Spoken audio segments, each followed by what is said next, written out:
Alex Jiménez presenta Coloquio, el programa económico de la semana.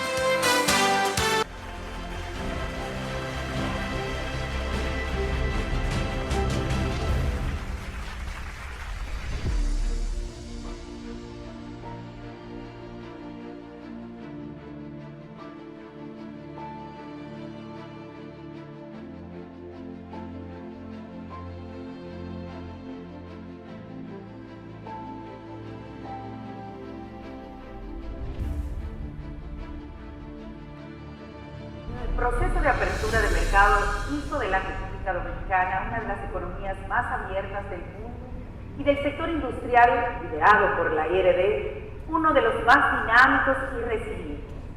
Reformas fiscales, equidad fiscal, energía a precios competitivos, avances en la seguridad social, tecnificación y formación de los trabajadores, agilización de trámites burocráticos, ocuparon la atención de la época. La transformación institucional de la IRD era más que necesaria para afrontar los desafíos, cambios tecnológicos, nuevo liderazgo, técnicos capacitados y nuevas estrategias de desarrollo industrial se hacían imprescindibles. Para hablarnos de algunos elementos de este inmenso periodo, están hoy en esta celebración con nosotros algunos de los líderes de la IRD del siglo XXI. Yandra Portela, Manuel Díez, Ligia Bonetti, Carlos. Yandra, bienvenida. Pues a la entrada de nuestra directiva, a mediados del 2004, pudimos estructurar nuestro trabajo en tres grandes estrategias. La primera, llamada defensa del sector industrial. Mientras se debatía en el Congreso Nacional la aprobación del DRCAFTA, asumimos la posición de que firmar un acuerdo de libre comercio con la mayor potencia del mundo y con los países centroamericanos que tenían muchos años de práctica en apertura comercial podría ser lesivo para el sector de no garantizarse una serie de condiciones que nos equipara con estos últimos para poder competir de tú a tú. Por lo que en los debates de tres reformas fiscales, en 2 años y medio, se pudieron lograr una serie de hitos que mejoraban nuestra situación de equidad, siendo el más importante la eliminación de los aranceles a los bienes de capital y a las materias primas para todo el sector industrial. Dentro de las leyes de autonomía presupuestaria de la DGA y de la DGI y la eficiencia recaudatoria, se lograron, primero, la inclusión de la devolución de compensación de impuestos a los exportadores y productos de bienes exentos. Segundo, la supresión de límites de deducciones de gastos en reparaciones y mejoras. Tercero, el establecimiento de un sistema de silencio administrativo. Cuarto, la exoneración del pago de ITEVIS a los productos que suplía la industria nacional a los regímenes especiales tributarios, entre estos los de la zona franca y los del sector turístico. Por último, entendimos importante que hubiese una ley que rigiera la industria nacional y tuviese también su estructura dedicada, como lo tenía en ese momento las zonas francas. Existía además una institución llamada Fomento Industrial que languidecía en alguna oficina gubernamental, por lo que le dedicamos muchas horas a ese proyecto, dejando en manos del Congreso y que gracias a Dios y fundamentalmente a su persistencia, Manuel Díez logró su aprobación y su puesta en práctica, lo que hoy es la Ley de Proindustria. La segunda estrategia que establecimos fue una estrategia ofensiva, la de trabajar por la competitividad del sector industrial. Bajo la sombrilla de la iniciativa gubernamental de Plan de Competitividad Sistémica de la República Dominicana, se desarrolló la primera política de industria nacional. Se consiguió además que el BID nos apoyara con un préstamo no reembolsable de $3.2 millones, con el cual desarrollamos los clústeres, principalmente para las industrias medianas y pequeñas. Otra cosa que también hicimos fue de mano del Consejo Nacional de Competitividad, que junto con la empresa o la firma OTF se creó un mapa estratégico del sector industrial y se creó el Instituto de Competitividad Empresarial, el IDC. La tercera estrategia fue la de fortalecimiento interno. Ante el entendido de que no es posible construir un edificio fuerte si la estructura que lo sustenta es débil. Se hizo una reconversión importante en la gestión interna de la IRD, se establecieron indicadores de desempeño, se pusieron objetivos departamentales, se crearon mecanismos para trabajar en equipo porque todo el mundo era como una isla, se establecieron nuevos y mejores servicios a los socios, como talleres de diversos tópicos, la implementación del boletín electrónico, se construyó el salón multiuso, entre otros muchos. Pero además se creó un nuevo logo y una nueva imagen para demostrar la nueva IRD mucho más moderna y mucho más versátil. Dentro de este proceso de mejora se contrató una vicepresidenta ejecutiva y se hizo una reestructuración organizativa que pudiera cumplir con los retos que veíamos tendría la industria nacional, porque tenían que defenderse y teníamos que apuntalar al sector. Por lo que gracias a esta nueva forma de trabajar en equipo de la IRD y con el apoyo de muchos de los miembros de la directiva, se pudieron hacer grandes cosas en poco tiempo. Quiero dar mi testimonio final. Decía en mis memorias, que la estuve leyendo, y voy a citar, de los 14 países llamados en desarrollo que muestran mejoras importantes en sus niveles económicos y sociales, 12 empezaron incrementando significativamente sus exportaciones de manufactura. China, Irlanda, Portugal, Corea, Taiwán, Chile, entre otros. Gracias a que entendieron el valor de invertir en la competitividad de su sector industrial y las implicaciones positivas, directas, que esto tiene dentro de un país. Todavía hoy, 18 años después, creo firmemente en eso.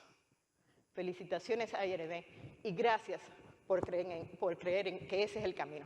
Gracias. En nuestra gestión del 2006 al 2010 hay que recordar el contexto donde el país acababa de ingresar al DR-CAFTA, que se acababa de firmar, y nos tocó la tarea de insertar a la República Dominicana en el mundo que comenzaba a globalizarse o estaba en proceso de globalización, y en ese sentido asumimos el gran reto que nos había dejado la directiva anterior de hacer realidad la Ley de Competitividad e Innovación Industrial, que terminó siendo la Ley 392-07. En ese sentido, recuerdo vívidamente las grandes reuniones que tuvimos con gente muy talentosa y cómo trabajamos en equipo para lograr un ganar-ganar, tanto del lado político como del lado privado, y lograr que ese hito industrial sucediera, que hasta el sol de hoy, ya después de varias modificaciones, sigue siendo lo que hoy es Proindustria. Se crea Proindustria en ese momento y es un legado sumamente importante de esa época que sigue siendo la base al día de hoy del sector industrial a nivel legal y de comercio y de generar futuras generaciones de industriales que ojalá puedan salir de todo ese trabajo que se hizo. En adición a eso, otro trabajo importantísimo que se hizo fue tratar de unificar el sector industrial a través de clusters que generaran ideas potenciales para sectores que quizás no eran tan tradicionales. Recuerdo conversaciones y reuniones de directiva y con diferentes asociaciones industriales del país, de donde salieron asociaciones tan importantes hoy en día como por ejemplo Adiplas, que surgió de un estudio de análisis de clusters en su momento, de cuáles eran los renglones en el país industriales que tenían el mayor potencial para la República Dominicana. Y precisamente uno de los que salió ahí fue todo el tema de Adiplas, que hoy es una asociación pujante y de mucha relevancia en República Dominicana, y una parte importantísima del país y de lo que genera para el país. Entonces, fueron momentos con mucha ambición, fueron momentos con muchos deseos de pujar y llevar y modernizar el sector industrial y hacerle entender que sí se podía tener un sector industrial con innovación, con modernización, que aprendiera a exportar y que le diéramos las herramientas para hacer eso. Y eso a mí me llena no solo de orgullo haber liderado ese proceso, sino del gran equipo con que tuve la oportunidad de trabajar y el privilegio de trabajar, no solo interno, sino con mucha gente de diferentes sectores, de diferentes asociaciones, que nos unimos, y recuerdo reuniones hasta un 24 de diciembre para ver quiénes iban a ser los miembros de Proindustria, y estuvimos hasta tarde definiendo eso. O sea, creo que había realmente un dinamismo que hoy sirvió de base para lo que es hoy y lo que será a futuro mucho del sector industrial de la República Dominicana.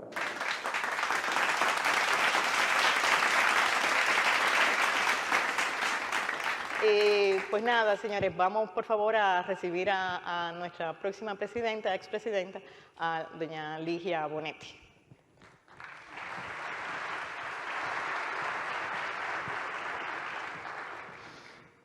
Diez años atrás tuve el honor de celebrar el 50 aniversario de la Asociación de Industrias, siendo su presidenta. Al culminar mi gestión, llegué a la conclusión de que vivimos un periodo lleno de turbulencias y de incertidumbres para el sector industrial.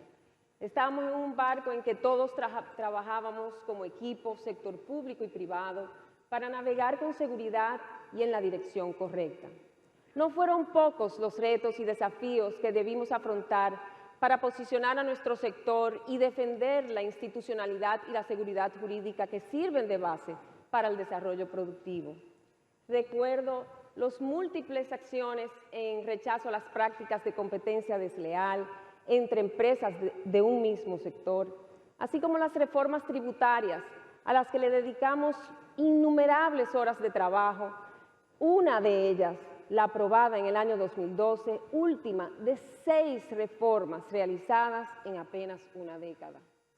No olvidaré las luchas por la aprobación de una nueva ley para la renovación de las facilidades de la ley de Proindustria, ni las tantas horas que dedicamos a la estrategia de desarrollo industrial que acordamos en el año 2012 y en funcionamiento de la Mesa Presidencial de Seguimiento al Segundo Congreso para la Industria, para implementar las estrategias. A lo interno de la institución, durante ese periodo instituimos los galardones industriales y lanzamos la encuesta de coyuntura industrial y los índices industriales. Esto es muy importante y una herramienta esencial para la medición que han servido de base para la identificación de trabas, planificación y seguimiento a las acciones industriales. Realizamos lo más cercano a un debate con presencia de los 2 candidatos presidenciales, como lo eran en ese momento el señor Danilo Medina y el ingeniero Hipólito Mejía, ambos contestando preguntas de interés nacional y sobre todo de la industria nacional. La necesaria reforma del sector eléctrico para dotarnos de un servicio energético competitivo, la implementación de la Ley de Defensa de la Competencia, las discusiones de las reformas de la Ley de Aduana, la creación de la Ventanilla Única de Comercio Exterior, la discusión y implementación de la Ley de Calidad, las muchas gestiones realizadas que lamentablemente aún continúan para agilizar los registros sanitarios y las excesivas burocracias, eran solo algunas de las discusiones que teníamos, sin hablar de lo que fue el inicio de las discusiones sobre la reforma del Código de Trabajo. Estas y otros son tantos los recuerdos que llegan a mi mente durante este periodo. Lamentablemente, muchos de esos desafíos que enfrentamos hace 10 años aún permanecen sin resolver, como lo es la gran informalidad de nuestra economía y la gran inequidad fiscal que existe entre los sectores económicos de la República Dominicana. De ahí la importancia de contar con un gremio industrial como la IRD, institucionalmente fuerte, que actúe con coherencia y apego a los principios de la libre empresa y defensa del sector productivo nacional.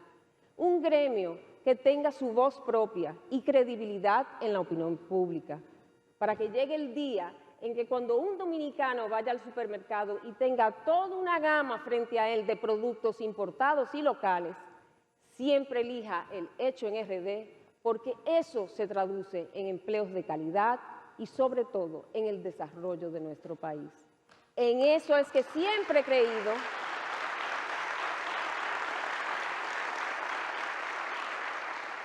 En eso es que siempre he creído y siempre promoveré. Ahora, no hay nada que más gratificación me dé que presentar a mi próximo presidente. Un presidente que yo sabía iba a seguir luchando por cada uno de los espacios y de los caminos que habíamos abierto. Con mucho orgullo y sobre todo cariño, quiero que nos acompañe en el escenario el señor Campos de Moya.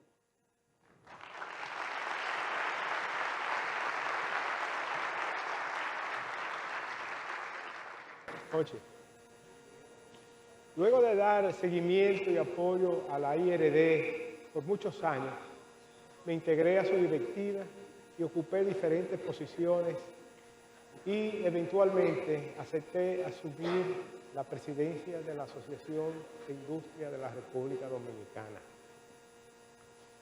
De hecho, lo hice posterior, como he hecho esta noche, a la presencia de Ligia.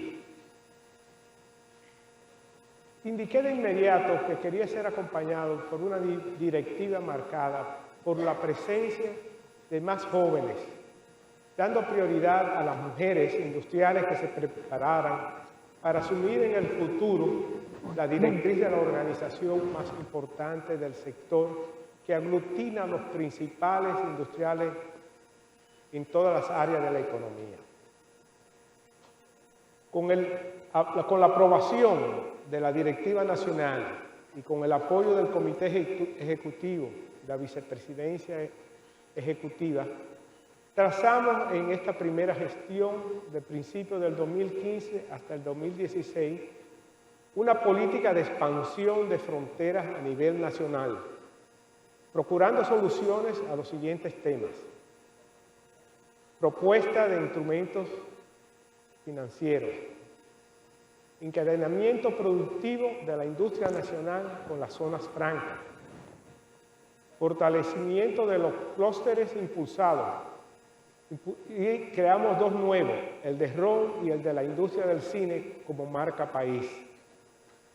Iniciativas en el marco normativo y legal del Bandex, Ley de Sociedades en Garantía, de reestructuración mercantil, participación en discusiones de propuestas de alcoholes, la necesaria legislación para regular los residuos sólidos, el proyecto de la Ley de Movilidad y Transporte, elaboración de normativas, registros sanitarios, reglamentos de incendios metrológicos, etiquetado, reglamento de procompetencia, normas técnicas de calidad. Importante también la defensa de la industria ante diversas medidas o intentos de medidas adversas a su desarrollo, como manufacturas ilícitas y contrabando, iniciativas ilegales provenientes de algunos ayuntamientos, apoyo a la lucha contra el monopolio del transporte de carga. La asociación destacó la responsabilidad social empresarial e hizo públicas acciones realizadas por nuestras industrias asociadas.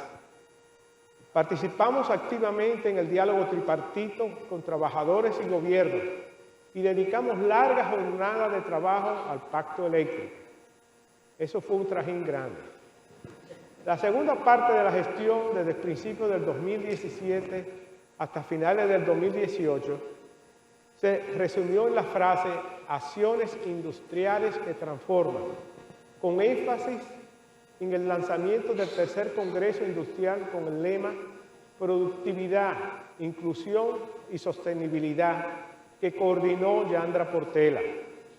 Pusimos énfasis en la competitividad de la industria y presentación de nuevos instrumentos financieros.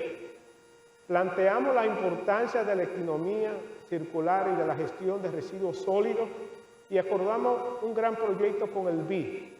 Mantuvimos un diálogo permanente con Medio Ambiente, con el Ministerio de Medio Ambiente y la elaboración de normativas ambientales para una industria cada vez más respetuosa del medio ambiente y de la sostenibilidad ambiental. Creamos los muy concurridos e interesantes desayunos temáticos.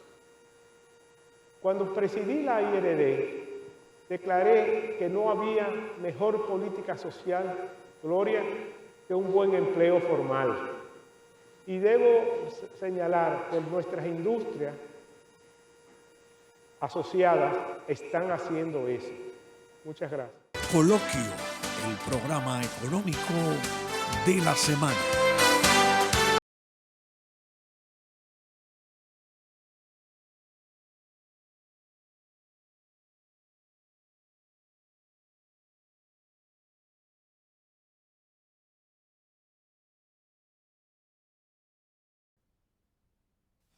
Alex Jiménez presenta Coloquio, el programa económico de la semana.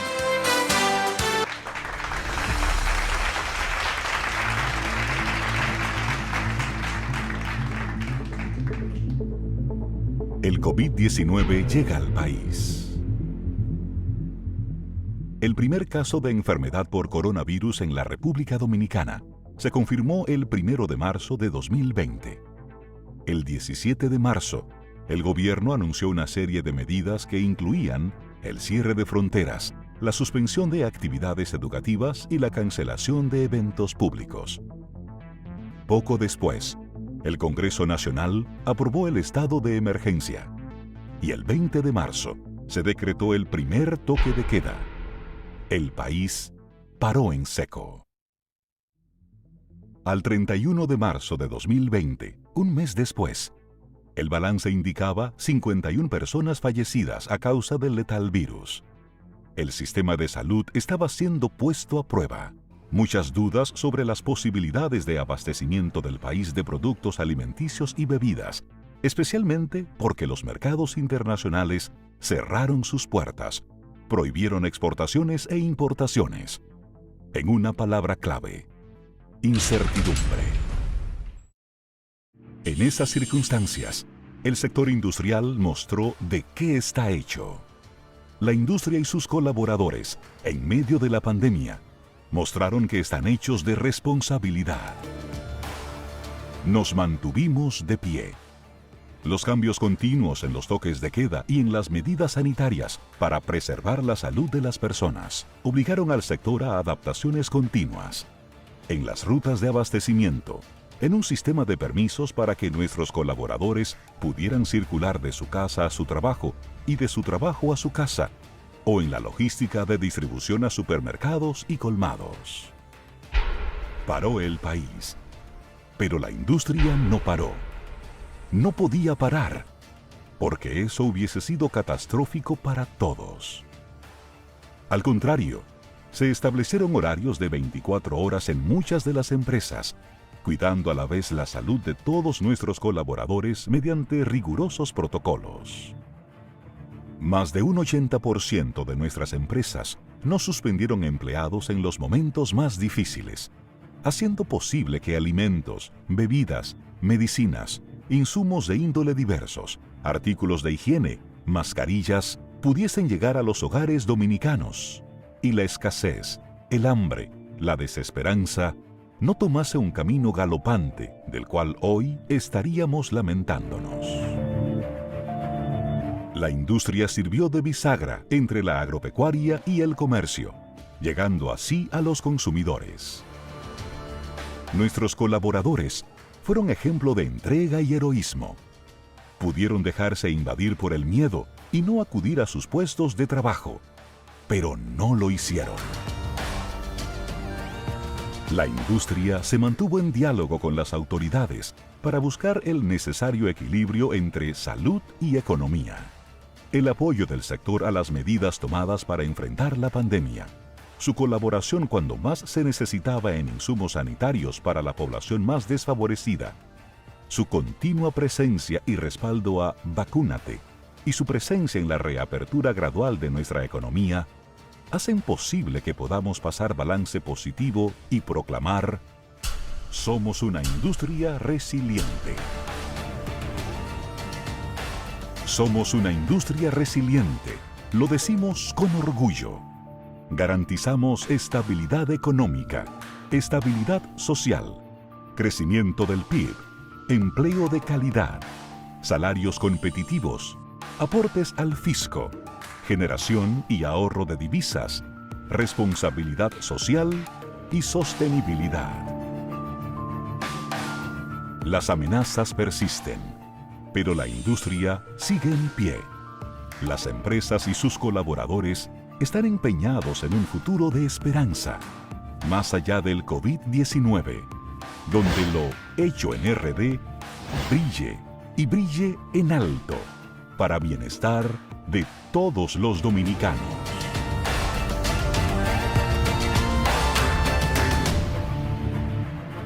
Una industria resiliente es una industria con bases sólidas para nuestro futuro.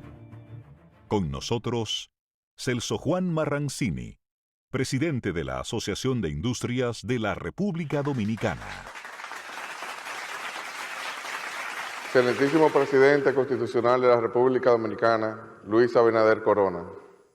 Honorable Eduardo Estrella, Presidente del Senado de la República, y Alfredo Pacheco, Presidente de la Cámara de Diputados, y demás legisladores presentes.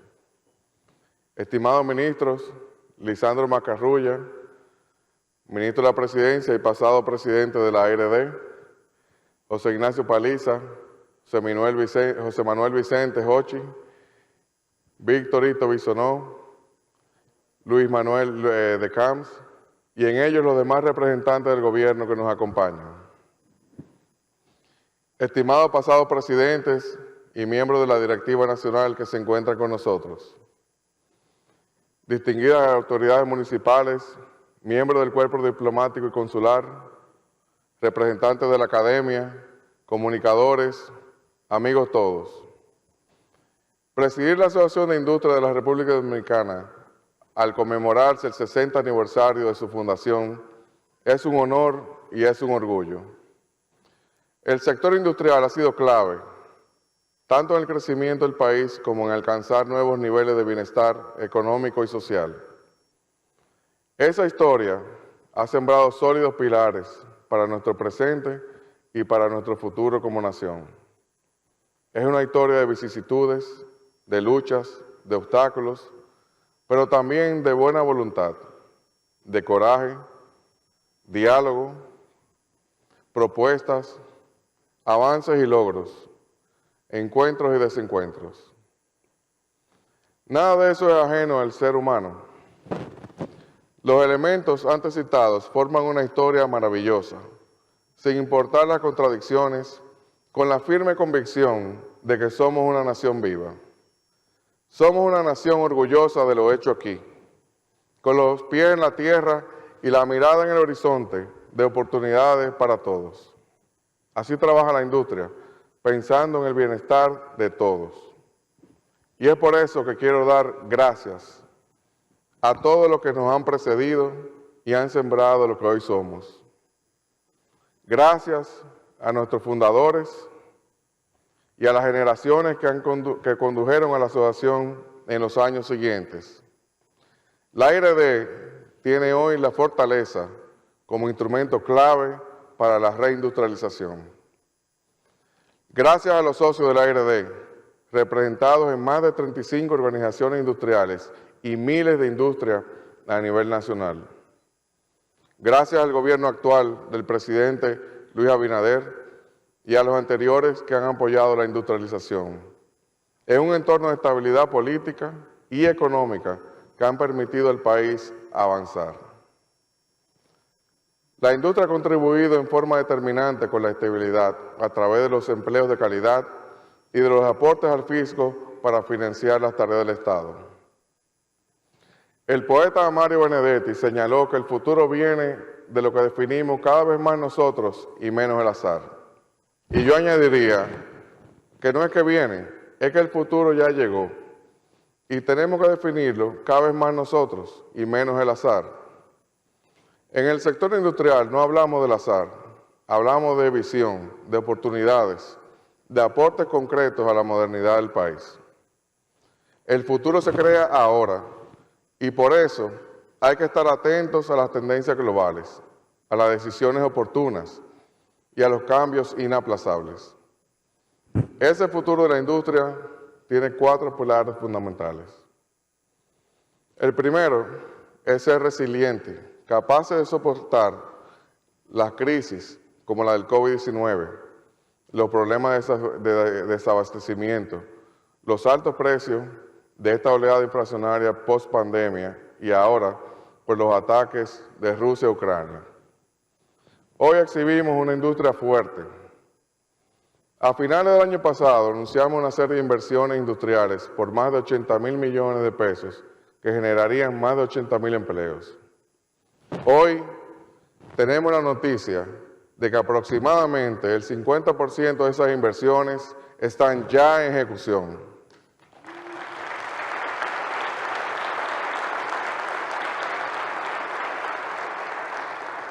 La resiliencia nos exige mayores esfuerzos para aumentar el valor agregado de los productos terminados.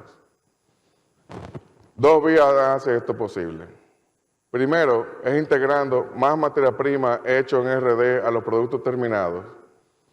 Y lo otro es convirtiendo materia prima, que hoy se destina a la exportación, a productos terminados que conquistarían mercados de exportación. Otro elemento clave es fortalecer los encadenamientos, es decir, impulsar y facilitar las ventas de la industria a diversos sectores generadores de divisas como las zonas francas, el turismo. Tenemos que hacer esto eslabones más fuertes, con sentido de permanencia. Así tendremos una fuente inagotable de creación de empleo, de atracción de inversiones, de exportaciones, sobre todo en medio de la tendencia hacia la reindustrialización en países cercanos a Estados Unidos, el llamado nearshoring. En ese marco, el rol del Estado es clave facilitando e incentivando el proceso con una visión de largo plazo. El segundo pilar es la innovación. Ya hemos hablado reiteradamente de la industria 4.0, de la cuarta revolución industrial. Debemos avanzar más en cuanto a la innovación aplicada, los proyectos de innovación, el vínculo con las academias, el desarrollo de patentes y el incremento constante de la productividad y de la calidad. Pero todo eso se queda en un simple enunciado si no centramos el desarrollo industrial en el ser humano, en los ciudadanos educados con los niveles del primer mundo en políticas públicas coherentes y además sostenibles y predecibles. Transformación digital es algo mucho más que pantallas, titulaba recientemente un periódico europeo. Es que sin el capital social de la educación, nada se transforma. Esa innovación demanda de capacitación continua de nuestros colaboradores que jugaron un rol heroico durante la pandemia y que están dispuestos, junto a la dirección de sus empresas, a darlo todo por una industria cada vez más fuerte. El tercer pilar, la industria del futuro, es social y ambientalmente responsable, incluso más allá de las normas, comportándonos como ciudadanos corporativos en nuestra relación con el medio ambiente, colaboradores, consumidores, sociedad. Transformemos cada vez más nuestras empresas a favor de la eficiencia energética y de la economía circular. Ya hay muchos ejemplos y les aseguro que ese es un ejercicio que es sostenible y rentable. El cuarto pilar está marcado por la flexibilidad. Los mercados internacionales son cambiantes, la pandemia y las tensiones geopolíticas han acelerado muchos cambios en el mundo. La industria que no se adapte desaparecerá. Esa flexibilidad requiere también que nuestro marco jurídico se adapte a las cambiantes circunstancias. Por ejemplo, debemos apoyar al Estado en su esfuerzo por la eliminación de toda burocracia innecesaria hasta alcanzar la necesaria burocracia cero. Otro ejemplo cercano es el del Código de Trabajo, que es del pasado, y que requiere cambios sustanciales para ser el instrumento jurídico que trabajadores y empresas necesitan para la generación de empleo formal y el desarrollo sostenible de la nación. Para asumir estos pilares, los industriales tenemos múltiples desafíos y quiero resaltar solo algunos. Estamos llamados a continuar impulsando la internalización de nuestras industrias, no solo exportando más y mejor, sino también colocando nuestras industrias en otras naciones.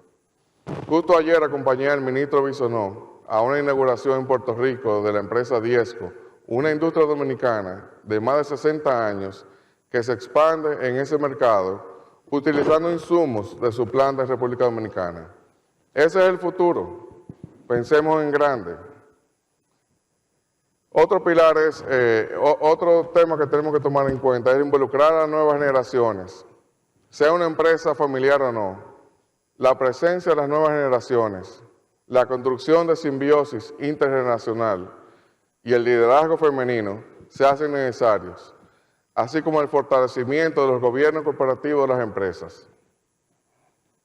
La industrialización depende de que las nuevas generaciones ocupen puestos de liderazgo y se hagan sentir con sus aportes, contribuyendo sobre los logros alcanzados por las generaciones que les anteceden y a quienes hoy llamo los patriarcas industriales. Otro desafío es actuar siempre bajo la guía de una visión de largo plazo, focalizada en las actividades productivas y en el vínculo producción, bienestar social y empleo de calidad. Oportunamente necesitaremos de actualizar desde el país y como sector nuestra Estrategia Nacional de Desarrollo. Recordemos que las grandes potencias industriales del mundo, como Estados Unidos y China, contan de formidables planes como Manufacturing USA y Made in China 2025. La Asociación de Industria de la República Dominicana celebra 60 años, que conforman una maravillosa historia. Contamos esta historia con orgullo, pero queremos que sea algo más. Que sea un impulso para recomenzar renovados, todos aliados, industria, gobierno, colaboradores, sociedad, de cara a un compromiso alcanzable, ser una potencia industrial. Muchas gracias.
Alex Jiménez presenta Coloquio, el programa económico de la semana. Bien, amigos televidentes, muy buenos días. Coloquio, el programa económico de la semana en Cibor, acompañando aquí a Armando Rodríguez y a sus ejecutivos en un encuentro con los medios de comunicación sobre la operación de estas dos plantas que aportan al sistema eléctrico dominicano. Muy buenos días, Armando. Buenos días, Alex. Muchas gracias. Quisiera preguntar, 32 años de Cibor aportándole riqueza al sistema eléctrico dominicano, aportando la estabilidad del sistema eléctrico, a los empleos formales. ¿Cuál ha sido realmente la experiencia? ¿Por qué Cibor ha operado durante 32 años cumpliendo todas las normas con el gobierno dominicano y la sociedad? Correcto. Bueno, nuestro norte siempre ha sido cumplir, o sea, cumplir con nuestros dueños, cumplir con la comunidad, cumplir con el Estado, y eso implica que hay que poder generar suficiente, constantemente, de forma económica, que aporte al sistema y de forma armoniosa con el medio ambiente. ¿Cuál ha sido la inversión histórica de Sibor a la economía dominicana en esos 32 años, incluyendo la inversión millonaria que acaban de hacer con la planta, la nueva planta de generación, la número 3? Bueno, nada más que inversión física, hay 400 millones de dólares aquí. Aparte de eso, todos los años vendemos cerca de 100 millones de dólares en energía. De una buena parte de eso, el 70% es combustible. O sea que hay una actividad económica constante. A veces se compra combustible localmente, como el gas, otras veces se importa. Eso genera empleo también en los puertos. Hay una empresa que comercializa el gas localmente. El impacto de esto en la empleomanía, en las compras de materiales, equipos localmente, es enorme. En las finanzas públicas, que es un punto importante, hablamos de finanzas que recibe el Estado Dominicano. ¿Hay algún número de los aportes de Sibor en 32 años más o menos para engordar las finanzas del Estado? Bueno, Alex, nosotros pagamos ITEVIS, el cual no podemos traspasar a los clientes, o sea que no los tragamos, como dicen por ahí. Aparte de eso, pagamos todo lo que importamos, todos los materiales para los equipos de aquí, todos los repuestos son importados. Aparte de eso, generamos impuestos sobre los salarios, aportes a las distintas entidades que tienen que ver con la seguridad social, las AFP, las ARS, o sea que un aporte enorme que hacen este tipo de empresas. Y todas esas compras que hace Sibor en el mercado local, por ejemplo, de combustible para los vehículos, todo eso también es otro aporte económico. Todo. Nosotros somos una empresa dominicana en el sentido de que estamos aquí comprometidos con el pueblo y todo lo que podemos resolver localmente, lo resolvemos localmente. Entendemos que eso nos abre las puertas para otras situaciones como esta que acaba de suceder, donde recibimos un apoyo masivo de la comunidad y ese es parte de nuestro norte, de cumplir en ese sentido. Extrañamente el país percibe una especie como de ataques probablemente vinculados a sectores que se sientan afectados por los éxitos de Sibor. Realmente, ¿cuál es el mensaje de confianza en la economía dominicana, en el sistema eléctrico?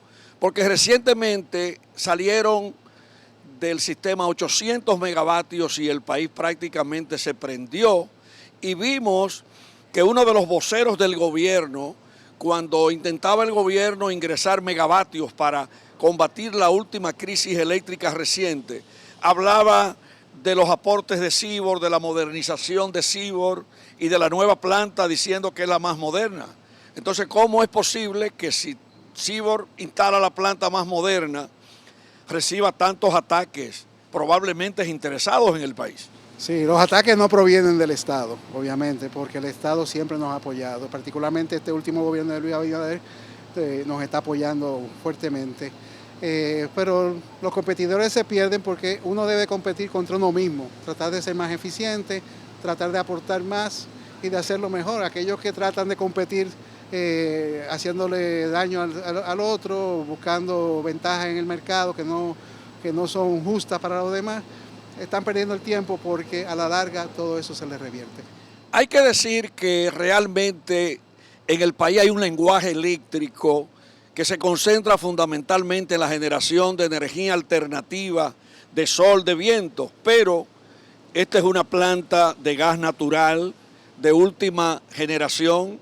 Ese es el homenaje de Sibor al pueblo dominicano para contribuir con la energía limpia. Bueno, nosotros estamos siempre caminando a opciones más limpias de generación. Estamos ahora en gas natural, pasamos de fuel oil a gas natural con una planta que opera con los dos combustibles. Ahora invertimos en una totalmente a gas. Creo que la energía renovable y la energía térmica conviven porque una le aporta a la otra y pueden coexistir sin ningún problema y eso todo redunda en beneficio del pueblo. Pero ahora hay una versión en algunos sectores de la vida nacional de que el país, en vez de que Sibor se lleve la primera unidad, se queden las dos generando. Bueno, no tendríamos objeción a eso, obviamente. Lo que necesitamos recibir son mensajes claros. Ahora mismo recibimos mensajes un poco mixtos, aunque del gobierno central nos llega el mensaje de que nos apoyan, quieren que generemos y quieren que generemos más. El presidente Luis Abinader elogia, está comprometida con Seaboard, con sus planes de expansión en el país. Entendemos que sí, esa ha sido la actitud y ese ha sido el discurso que siempre ha tenido con nosotros y se lo agradecemos muchísimo. Finalmente, sobre la acusación reiterada que sale de tiempo en tiempo sobre el río Sama y los sectores circundantes, hemos visto en este día que juntas de vecinos y otras organizaciones han expresado su respaldo a Seaboard. ¿Qué quiere decirle al pueblo dominicano Armando Rodríguez como vicepresidente ejecutivo, gerente general de Seaboard, sobre el río Sama y sobre los sectores cercanos a la empresa? Bueno, nosotros somos residentes del río Sama, nosotros tenemos nuestro negocio en el río Sama. Nadie ensucia su negocio, su casa. Nosotros queremos que el río Sama esté limpio, invertimos en eso, continuaremos invirtiendo, queremos que nuestros vecinos se beneficien de ese tipo de inversión y nada, estamos comprometidos con que el río Sama sea cada vez más limpio. Pues muchas gracias Armando Rodríguez, vicepresidente ejecutivo, gerente general de Seaboard, y a sus ejecutivos por este día al que nos invitaron aquí en la empresa para conocer todos los detalles de operación de una empresa que reitera que confía en el país. A los amigos de Coloquio, vamos al primer cambio. Sigan Coloquio, el programa económico de la semana. Coloquio, el programa económico de la semana.